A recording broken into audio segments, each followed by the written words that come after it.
hay que enfatizar que los amos del mundo es la ciudadanía normal y corriente. Estos son los que debían ser los que controlan su propio destino. Pero es que las instituciones las han robado. En ese aspecto, hoy la gran influencia del capital financiero en las decisiones políticas es tal que está mermando esa democracia. Y desde ese punto de vista, el objetivo nuestro es mostrar que a la gente lo que ocurre, pero también a la vez indicarle que tiene los instrumentos para cambiar esa situación. Y los amos del mundo es el capital financiero. ¿Qué quiere decir esto? Pues la banca, las compañías de seguros, los fondos de inversiones de alto riesgo, o sea, la gente que maneja el dinero. La banca, lo que a nivel corriente se diría la banca. Y que está muy concentrada. O sea, que en ese aspecto, lo digo porque a veces se dice, los mercados financieros, y claro, es una categoría excesivamente abstracta, que entonces uno, ¿y cómo se come eso? ¿Cómo uno se puede oponer a los mercados financieros? Y no son los mercados financieros, son instituciones con personas que las dirigen con nombre propio y que se puede decir, esta es la persona o personas que nos están amargando la vida. El intento del libro es popularizar toda una serie de conocimientos porque la realidad es relativamente fácil de entender. Lo que pasa es que hay todo un aparato ideológico, mediático, político, etcétera, etcétera, que consiste en ofuscar la realidad. Pero la realidad es de que hoy se han creado toda una serie de problemas artificiales como consecuencia de este enorme poder. Uno de ellos es la famosa deuda pública. La deuda pública es una entidad creada resultado de una distribución de poder. Cuando el Banco Central Europeo, que no es un banco central, es un lobby de la banca, presta dinero a la banca privada a unos intereses del 1%, y con estos intereses del 1%, la banca compra deuda pública a unos intereses de 6 o 7%, en el caso español e Italia, es el negocio del año. Y claro, para la banca le va muy bien que la prima de riesgo está a este nivel, porque recibe intereses más altos.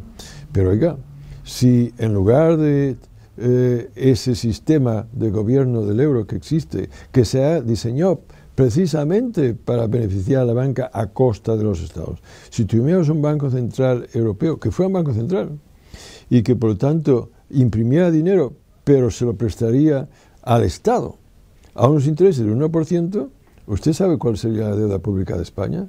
En lugar del 90% sería 14%.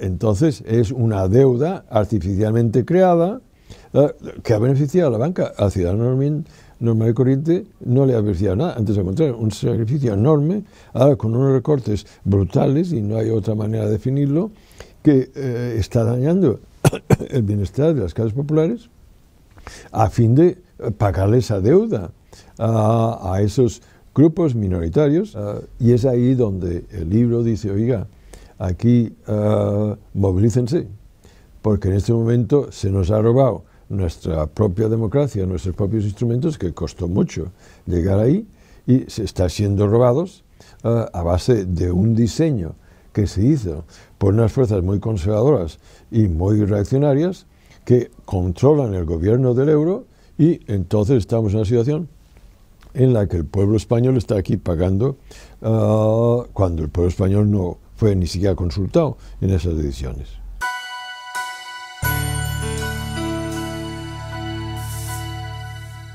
No, en absoluto, al contrario. O sea que en ese aspecto, esa deuda es inmoral. Se ha creado en bases a un engaño. O sea que desde el punto de vista, ya no estoy hablando, en el caso de Grecia, que gran parte de esta deuda se adquirió durante la dictadura y por tanto no tienen por qué una ciudadanía en un sistema democrático pagar esa deuda. Además, incentivada, estimulada por la banca alemana. Ya. No, pero es que aquí tampoco tenemos que pagar esa deuda, porque ha sido una deuda artificialmente inflada. ¿Por qué tenemos que pagar unos intereses 6 o 7%? Cuando si es un banco central que es una autoridad pública, ¿por qué ese banco central da un dinero a esos intereses bajos a la banca privada y no al Estado? Si, oiga, usted es una autoridad pública, si en lugar de hacer lo que han hecho, prestan ese dinero al Estado, como debía hacer un banco central, pues mire usted, estaríamos solo con un 14% del PIB en deuda pública. O sea que en absoluto debe pagarse.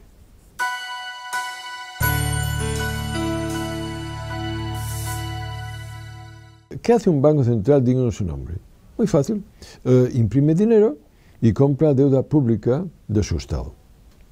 Eso es lo que hace el Federal Reserve. Cuando los intereses de la deuda pública se disparan, pues el Banco Central compra mucha deuda pública, con lo cual los intereses bajan. En contra de lo que se dice, no son los mercados financieros los que determinan los intereses de los bonos públicos, es el Estado Central, en un Estado Central en el que hay un Banco Central digno de su nombre. Entonces, es el Banco Central el que establece los intereses de la deuda pública, no son los mercados financieros. Esto es muy importante que se entienda. Bien, entonces, el hecho de que el Banco Central Europeo no haga eso, que es un lobby de la banca, que no un Banco Central, nos ha llevado a esa situación. ¿Por qué no está en esa situación Estados Unidos? Pues porque el Federal Reserve Board le compra deuda pública al Estado federal y los intereses de la deuda son muy bajos, por debajo del 1%.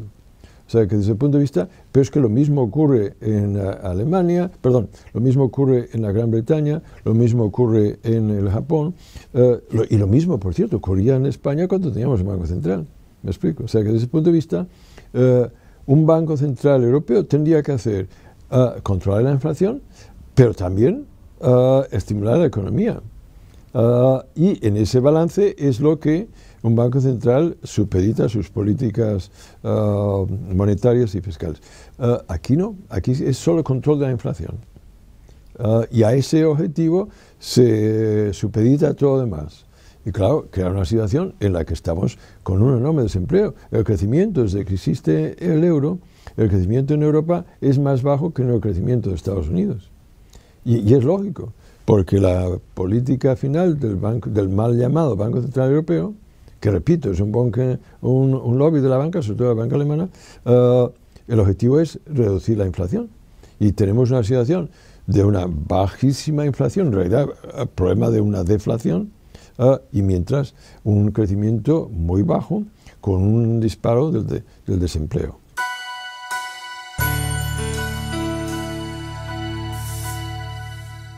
Y crecerá más. Es que las políticas actuales son un suicidio. Crecerán más. O sea que desde ese punto de vista, las políticas actuales que está siguiendo tanto la Unión Europea bajo la dirección de la canciller Merkel, como el Banco Central, como la Comisión Europea, y aquí en nuestro país el gobierno central, nos ocurre también en Cataluña con el gobierno más, son suicidas. O sea, es imposible que con esas políticas de austeridad se salga de la crisis. Es imposible.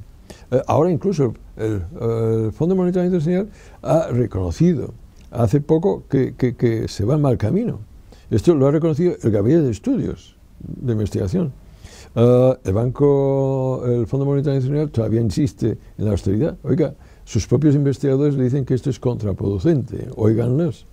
Algunos otros lo hemos estado diciendo desde hace muchos años. O sea, que en ese aspecto eso tiene que entenderse, que las políticas actuales que está siguiendo a cabo tanto el gobierno español como el marco de gobierno del euro en Europa son un suicidio económico, es la nota de suicidio más larga que hay hoy en el mundo.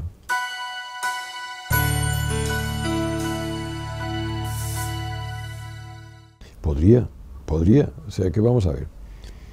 España tiene alternativas.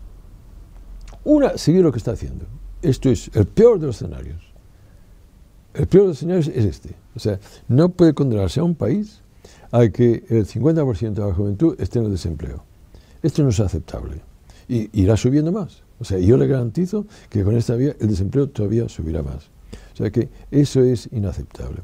Otra alternativa, que sería la que yo preferiría, pues lo mismo que hizo el presidente Roosevelt con el New Deal para salir de la Gran Depresión a principios del siglo XX en Estados Unidos. Había la depresión. ¿Y cómo se resolvió? Pues a base de una enorme expansión del gasto público, y la sindicalización fue favorecida por el Estado federal a fin de incrementar los salarios. O sea que así se aumentó la demanda doméstica y así se salió de la crisis, porque el problema era la falta de demanda. En Europa, ¿qué pasa después de la Segunda Guerra Mundial? Las economías están en muy mala forma. ¿Cómo se sale de esto? Pues a base de una enorme expansión del gasto público estimulados por el Plan Marshall. Y ahora estamos en una situación semejante, camino de la gran presión. Y en lugar de facilitar la expansión del gasto público para estimular la economía, la están recortando. Oiga, la economía privada está ya muy paralizada. No va a liderar esa recama. ¿Cuál lo puede hacer? ¿Cuál es la agencia? Es el sector público. Va y me lo recortan. Entonces, es que no hay manera de salir de esa situación. Entonces, ¿cuál sería? La alternativa que yo favorecería es la expansión del gasto público. Y esto puede y debe hacerse, porque incluso dentro del contexto de Europa, esto es factible. O sea que en ese aspecto hay cambios fiscales que podrían generar suficientes recursos para crear ocupación. Y esto es fundamental, porque el problema mayor que tiene la economía española es la falta de demanda. Y que el desempleo está contribuyendo a este problema de falta de demanda. Entonces, desde el punto de vista, existe el potencial de riqueza en el país para conseguir mayores ingresos al Estado. El Estado español es un Estado pobre. Los ingresos al Estado son de los más bajos de la Unión Europea. Es un Estado con escasa conciencia social. El gasto público social por habitante es de los más bajos de Europa. Es un Estado muy poco redistributivo. Es un Estado con políticas fiscales muy regresivas. Oiga, mire usted, España no es un país pobre. El Producto Interno Bruto per cápita de España ya es el 94% del promedio de la Unión Europea a los 15. Oiga, no es tan pobre, ya estamos casi ahí. En cambio, el gasto público social por habitante no es el 94% del promedio de la Unión Europea a los 15, es solo el 72%. Si en lugar de ser el 72% del promedio del gasto público social de la Unión Europea a los 15 fuera el 94%, teníamos 66.000 millones de euros más. ¿Qué ocurre? Le estoy diciendo que España tiene 66.000 millones de euros. Lo que pasa es que el Estado no lo recoge. Entonces, vayamos política por política, cuestionando esa imagen de que no hay alternativas. Claro que las hay. Miren ustedes, ¿por qué el gobierno Zapatero congela las pensiones para conseguir 1.200 millones de euros?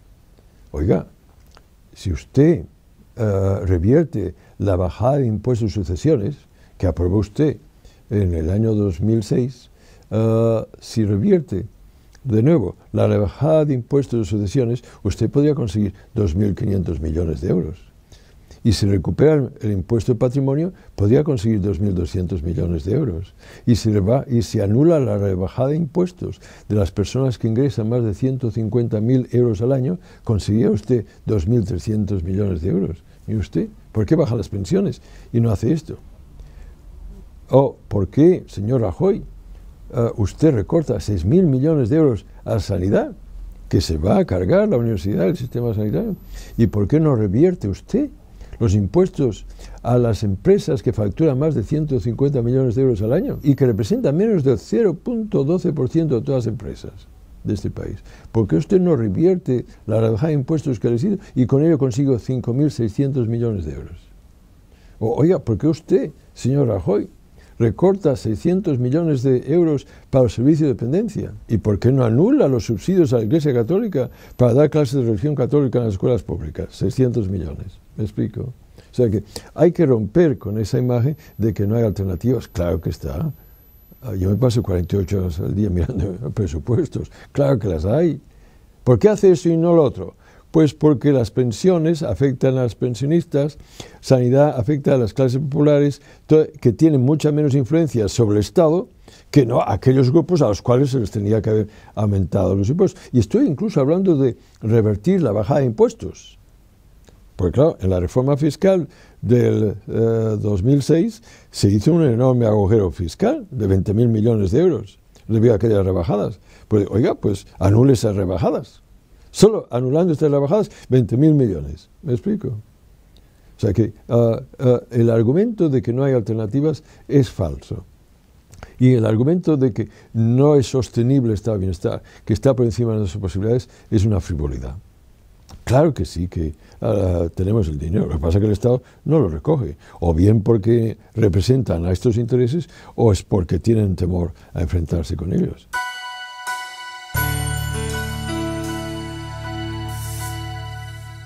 Salir a la calle. Mire usted. Lo peor que puede ocurrir es el sentido de que no se puede hacer nada.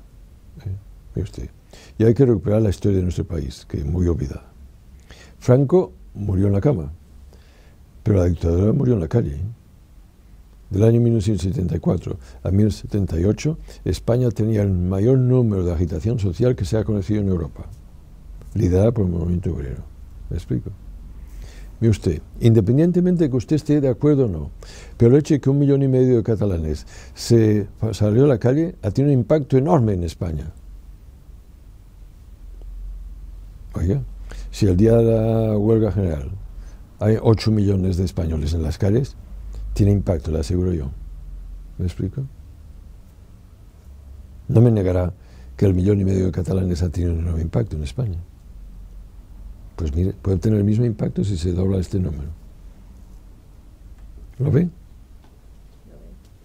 Muy bien. Pues vayan a la huelga general.